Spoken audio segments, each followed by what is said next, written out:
राजुला मालुशाही उत्तराखंड की अमर प्रेम कथा।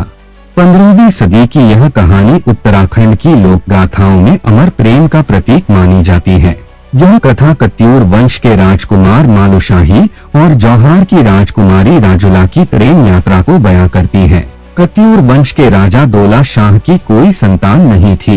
एक दिन उन्हें सलाह मिली कि वे भगवान शिव की आराधना करें।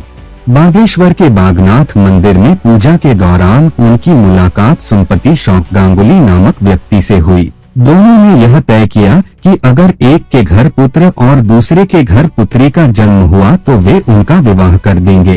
समय बीता और राजा दौला शाह के घर पुत्र मालुशाही तथा सुनपति के घर पुत्री राजुला का जन्म हुआ। ज्योतिषियों ने भविष्यवाणी की कि मालुशाही अल्पायु होगा और उसे बचाने के लिए उसका विवाह किसी विशेष कन्या से करना होगा। लेकिन राजा दौला शाह अपने वचन को निभाने के लिए सुनपति के घर गए और राजुला मालुशाही का प्रतीकात्मक विवाह करा दिया। समय बीता और राजा दौला शाह की मृत्यु हो गई। राजमहल में राजुला को दुर्भाग्य का कारण बताया जाने लगा। अफवाहें फैलाई गईं कि अगर राजुला बैराठ आएगी तो राज्य में अनर्थ होगा। दूसरी ओर राजुला बड़ी हो रही थी और मालुशाही के ख्वाबों में खोई रहती थी। इस बीच हुन देश के राजा विक्खीपाल ने राजुला की सुंदरता की चर्चा सुनकर विवाह का प्रस्ताव भेजा। राजुला ने इस प्रस्ताव को ठुकरा दिया। प्रतीकात्मक विवाह की अंगूठी को अपनी उम्मीद मानते हुए वह नदी, नाले और पहाड़ों को पार करती बैराठ पहुंची। बैराठ में मालुशाही की मां ने दरबारियों की बातों में आकर मालुशाही को निद्रा जड़ी सुंघा दी, जिससे वह गहरी नींद में चला गया। राजुला ने उसे जगाने की हर मुमकिन कोशिश की, लेकिन वह नहीं जागा।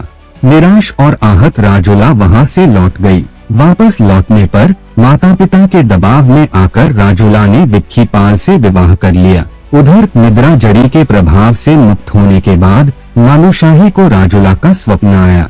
उसने बचपन के विवाह और राजुला के प्रेम को याद किया। वह अपनी मां के विरोध के बावजूद राजपाट और केश त्याग कर सन्यासी बन गया। दर दर भटकते हुए मालुशाही की मुलाकात बाबा गोरखनाथ से हुई। बाबा ने उसकी मदद की और वह हुन राजा के महल तक पहुंचा। राजुला मालुशाही को देखकर अत्यंत प्रसन्न हुई, लेकिन उनकी खुशी ज्यादा देर टिक नहीं पाई। विक्खीपाल को मालुशाही की सच्चाई का पता चला और उसने उसे बंदी बना लिया। इस दुखद कहानी का अंत दोनों प्रेमियों के मिलन के बिना हुआ।